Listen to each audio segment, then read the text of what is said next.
kasih apa Pak? Shalom Messenger, mari bersama siapkan hati untuk memuji dan menyembah Tuhan. Let's praise Jesus.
Shalom Bapak Ibu Saudara yang dikasihi Tuhan.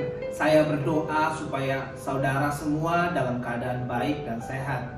Pertama, mari kita baca bersama-sama Mazmur 91 ayat 1-7.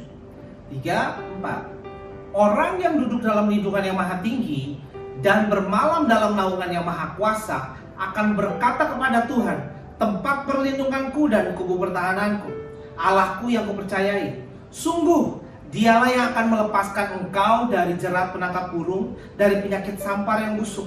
Dengan kepaknya ia akan melindungi engkau, di bawah sayapnya engkau akan berlindung. Kesetiaannya ialah perisai dan pagar tembok. Engkau tak usah takut terhadap kedahsyatan malam, terhadap panah yang terbang di waktu siang, terhadap penyakit sampar yang berjalan di dalam gelap, terhadap penyakit menular yang mengamuk di waktu petang. Walau 1000 orang rebah di sisimu dan 10.000 di sebelah kananmu, tetapi itu tidak akan menimpamu. Amin. Semua hal baik itu terjadi dalam hidup kita. Tuhan melindungi kita dan melepaskan kita dari setiap keadaan yang tidak baik. Tetapi seringkali kita hanya bicara yang enaknya aja. Kita bicara hak kita saja, tapi kita nggak mau bicara kewajiban kita. Kita bicara tuayan, tapi nggak mau serius nabur. Kita mau alami janji Tuhan. Kalau begitu kita mau perhatikan bahwa dalam Mazmur 91 ada syarat untuk mengalami janji Tuhan. Mari, saya ajak setiap kita untuk memanfaatkan situasi yang ada untuk memperbaiki diri kita, untuk alami janji Tuhan dengan memenuhi setiap syarat yang ada. Saya beri judul khotbah saya minggu ini supaya lebih mudah diingat. Call 911. Ya, hubungi nomor pertolongan darurat 911. Mazmur 91 ayat 1. Kita baca bersama 3-4. Orang yang duduk dalam lindungan yang maha tinggi dan bermalam dalam naungan yang maha kuasa akan berkata kepada Tuhan, tempat perlindunganku dan kubu pertahananku, Allahku yang kupercayai. Sungguh Dialah yang akan melepaskan engkau dari jerat penangkap burung, dari penyakit sampar yang busuk. Kata duduk dalam bahasa aslinya itu yashab. To dwell, remain, sit, abide, sit down. Duduk diam, tinggal tenang, dan percaya Tuhan yang berperan di setiap kita. Duduk itu seperti kita menaruh berat badan kita pada sebuah kursi, sehingga ketika kita ditopang lebih nyaman. Seakan berat masalah kita jadi kursi yang tangguh, jadi Tuhan yang tangguh. Sama seperti Matius 14 ayat 29. Kata Yesus, datanglah, maka Petrus turun dari perahu dan berjalan di atas air mendapatkan Yesus. Tetapi ketika dirasanya tiupan angin, takutlah ia dan mulai tenggelam lalu berteriak, Tuhan tolonglah aku. Segera Yesus mengulurkan tangannya, memegang dia dan berkata, hai orang yang kurang percaya, mengapa engkau bimbang? Lalu mereka naik ke perahu dan angin pun redalah. Dan orang-orang yang ada di perahu menyembah dia, katanya, sesungguhnya engkau anak Allah. Nah, pastikan ketika kita butuh ditopang, Tuhanlah yang kita cari. Ketika kita lagi rentan, butuh perlindungan, cari Tuhan, bukan yang lain. Katakan, Tuhan tolonglah aku. Sama seperti seorang anak kecil. Ini anak saya, Maxwell. Ketika dia mau belajar skateboard, dia akan berpegangan sama saya. Dia butuh pegangan, butuh dukungan. Hampir jatuh. Thank you, Maxwell. Hati. Kita lihat bahwa anak kecil butuh topangan, butuh dukungan. Bukan dengan kekuatan kita sendiri. Biasakan untuk butuh Tuhan. Kita harus percaya dengan iman, tenang dan percaya bahwa perlindungan dan keamanan itu datang dari Tuhan. Ada janji Tuhan yang tersedia bagi orang-orang yang mau berlindung dalam naungannya Tuhan. Mazmur 91 ayat 1, orang yang duduk dalam perlindungan yang maha tinggi dan bermalam dalam naungan yang maha kuasa. Kata bermalam di sini juga bicara bahwa kita percaya dalam lindungan Tuhanlah situasiku menjadi aman. Karena orang biasanya bermalam di tempat yang dipercaya sama orang itu aman. Misal dalam satu hutan, orang itu akan cari tempat yang aman dari serangan binatang buas. Ya, kita bisa istirahat ketika kita undang Tuhan Yesus masuk dalam hidup kita. Kita libatkan Tuhan, kita minta Tuhan masuk dalam hati kita, dalam jiwa dan pikiran kita yang mungkin sedang gelisah akhir-akhir ini. Dia akan memberimu kekuatan sehingga orang akan bingung, kenapa kamu berbeda? Kenapa kamu selalu semangat penuh pengharapan? Ya, Saya tahu Tuhan, Kau bersamaku, Kau kawal langkahku, Kau sertai aku. Kita berdoa, God, don't just change my situation, but change me. Jangan hanya ubah situasi hidup saya, tetapi ubah juga diri saya.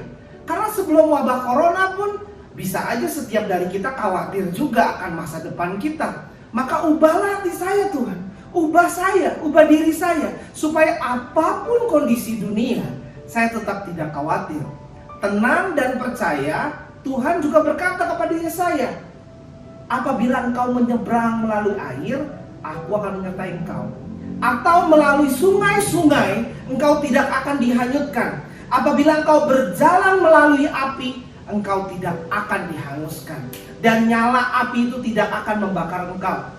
Kita perhatikan bahwa Tuhan tidak bilang bahwa aku akan menjauhkanmu dari api, atau kamu gak akan kebanjiran di awal tahun. Tetapi firman Tuhan berkata bahwa Dia Tuhan yang akan menyertaimu, tidak akan meninggalkanmu sedikit pun. Apapun masalah yang kau hadapi hari ini, apa itu lautan api, masalah, problems, yes, He will walk with you through the fire and you will not be burned. Mungkin api bisa aja tetap ada, tetapi Tuhan akan menyertaimu dan berjalan bersamamu. Apabila engkau berjalan melalui api, engkau tidak akan dihanguskan, dan nyala api tidak akan membakar engkau. Ya, mungkin tantangan bisa datang, tetapi Dia akan sertai hidupmu. Everything will change if you invite God to your problems. Semuanya akan berubah lebih baik kalau kau mau libatkan Tuhan dan jadikan Tuhan tempatmu berlindung. Perkataan ini, saya undang kau Tuhan untuk menyertai dan menyembuhkan kondisi kesehatanku, kondisi keuanganku, kondisi hatiku, kondisi jiwaku. Yes, believe it in Jesus' name. Dia Tuhan yang akan mampukan, sertai dan bantu hidupmu. King David said, though I walk through the valley of evil. Mazmur 23 ayat 4, sekalipun aku berjalan dalam lembah kekelaman, aku tidak takut bahaya, sebab Engkau Tuhan besertaku. Gadamu dan tongkatmu itulah yang akan menghibur aku. Oke, kita kembali baca firman Tuhan, kita mau baca respon Tuhan. Mazmur 91 ayat 14 kita baca bareng-bareng 3-4. Sungguh hatinya melekat kepadaku, maka aku akan meluputkannya. Aku akan membentenginya sebab ia mengenal namaku. Dalam bahasa aslinya, because. Pada saat kau mau melakukannya, baru itu terjadi. Satu syarat, for, when, as soon as, surely, yes, while, asalkan, pada saat, pastinya, ketika. Kalau kamu melakukannya, baru hal-hal tadi terjadi. Because He has loved me, therefore I will deliver Him. I will set him securely on high because he has known my name. Ini merupakan satu syarat kita yang harus jatuh cinta dulu sama Tuhan. Begitu intim melekat sama Tuhan, nggak bisa jauh dari Tuhan. Kita selalu rindu mau dengar apa kata firman Tuhan. Dalam bahasa aslinya, kazak, to love, be attached to long for, atau set his love, atau in love. Kalau bahasa Sundanya tuh gelendotan. Coba saya undang Maxwell. Seperti anak saya nih, kalau gelendotan nih memang sehari-harinya kayak gini. Kalau gelendotan tuh kayak gimana, Max? Nah, kayak begini. Dia kalau tidur kayak begini, kemana-mana suka kayak gini. Haknya maksimal dan menikmati setiap haknya. Kita lihat tuh, memejamkan matanya. Harus kayak gini. Thank you, Max. Nah, kalau orang tuh deket, sayang, intim, seringkali misal orang lagi pacaran atau pasangan suami istri, mereka tuh mulai memperhatikan apa yang menjadi kesenangan pasangannya. Mereka ubah diri mereka sesuai apa yang menyukakan pasangannya. Begitu pula juga kita. Kalau kita cinta sama Tuhan, kita pun akan menjauh dari dosa, dari hal yang Dia nggak sukai. Maka ini saatnya kita manfaatkan situasi yang ada. Kita rindu mau alami janji Tuhan, perlindungan penyertaan Tuhan. Maka kita perbaiki diri kita. Kita bertobat dari dosa lama kita. Kita mau belajar melakukan apa yang Tuhan sukai, apa yang Tuhan cari. Ada satu nada yang penuh satu kebanggaan, kepuasan ketika ayat ini dalam bahasa Inggris, because he had set his love upon me. Karena Maxwell sayang sama saya. Karena kita semua sayang sama Tuhan. And because he had known my name. Sungguh hatinya melekat kepadaku, maka aku akan meluputkannya. Aku akan membentenginya sebab ia mengenal namaku. Ada satu nelayan yang selamat, pelaut yang berada di ruang terbuka, itu selamat. Yang dalam ruangan tertutup malah nggak selamat. Nah, kenapa bisa seperti itu? Karena yang di ruangan terbuka karena ternyata dia tuh berpegang erat. Yang di dalam mungkin merasa udah aman, ternyata badai datang, kebanjiran, itu bisa nyata. Itulah gambaran sikap orang-orang yang ketika mengalami ujian dalam hidupnya. Mereka itu meminta pertolongan apa enggak? Berpegangan sama Tuhan apa enggak? Kalau nggak pegangan ya mudah tenggelam. Harus ada usaha yang disengaja. Karena mobil kalau baru keluar dari bengkel produksi mungkin masih bagus. Tapi kalau kita menjalani begitu banyak jalanan yang rusak, mulailah baut di mobil itu pada kendor. Dan ada banyak problem karena itu. Begitu pula kita harus memastikan hubungan kita sama Tuhan. Jangan longgar, jangan kendor. Mungkin dulu kita rajin berdoa, tetapi bagaimana dengan sekarang? Mungkin dulu rajin berdoa, puasa, tetapi bagaimana dengan sekarang? Dulu rajin baca firman, tetapi mungkin sekarang hanya rajin baca caption atau berita corona. Kalau mau menjadi nelayan yang menang melawan badai, kita harus pastikan semua langkah kehidupan kita kuat. Dan kita memeluk kuat Tuhan yang jadi tempat kita berharap. Effort is needed, continuous and conscious. Kita harus berusaha secara terus, menerus, dan disengaja sehingga kita tetap dekat. Melekat intim sama Tuhan, hubunganmu nggak kendor, rohanimu nggak kendor. Mari perbaiki hubunganmu sama Tuhan. Pastikan melekat, jangan hanya sebatas dekat. Mazmur 91 ayat 14 bilang, sungguh hatinya melekat kepadaku, maka aku akan meluputkannya. Aku akan membentenginya sebab ia mengenal namaku. Untuk bisa alami diangkat Tuhan tinggi. Set him securely on high. You must know his name. Kamu harus mengenal nama Tuhan. Mazmur 91 ayat 14, aku akan membentenginya sebab ia mengenal namaku. I will set him securely on high because he has known my name. Kata mengenal dalam bahasa aslinya itu yada. Acknowledge, aware, clearly understand, experience, indeed learn, intimate, friends, know for certain, know well, perceive. Memahami karakternya Tuhan, kenal baik sama Tuhan, intim sama Tuhan, dan tahu pasti isi hatinya Tuhan. Perceive, itu bicara mengenai become aware or conscious of something, come to realize, jadi nyadar gitu loh, tersadar, menyadari. Pengenalan akan Allah itu ada ketika kita mau dekat sama Tuhan. Kalau kita mau intim melekat sama Tuhan, gimana caranya kita kenal dekat sama orang? Ya, kalau kita sering habiskan waktu sama dia. Mungkin kau tahu namanya, biodatanya, profilnya, tahu sosmednya, tahu apa yang dia lakukan, lagi makan apa, lagi liburan di mana. Tetapi bukan berarti kamu kenal dekat. Ayo, kita mulai berjalan bersama Tuhan. Jangan hanya pada saat kita lagi butuh doa, tetapi maju terus dalam perjalanan rohanimu. Kenal Tuhan lebih dalam, maka kau akan alami janji Tuhan. Sungguh hatinya melekat kepadaku, maka aku akan meluputkannya, aku akan membentenginya, sebab ia mengenal namaku. Bila ia berseru kepadaku, aku akan menjawab, aku akan menyertai dia dalam kesesakan, aku akan meluputkannya dan memuliakannya. Barangkali kita baca 34, dengan panjang umur akan kukenyangkan dia, dan akan kuperlihatkan kepadanya keselamatan daripadaku. Amin. Ingat, perhatikan, kalau kita duduk, belum tentu kita kenal.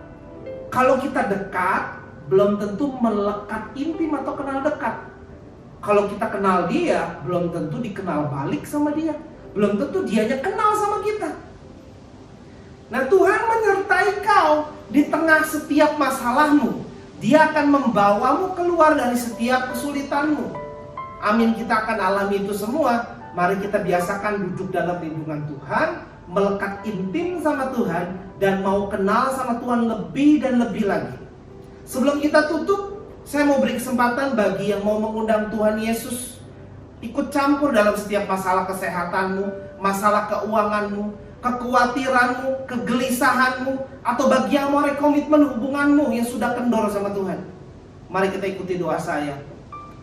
Tuhan Yesus, saya minta ampun atas setiap dosa pelanggaran saya. Saya undang Tuhan Yesus menjadi Tuhan dan Juru Selamat satu-satunya yang hidup di dalam hidup saya.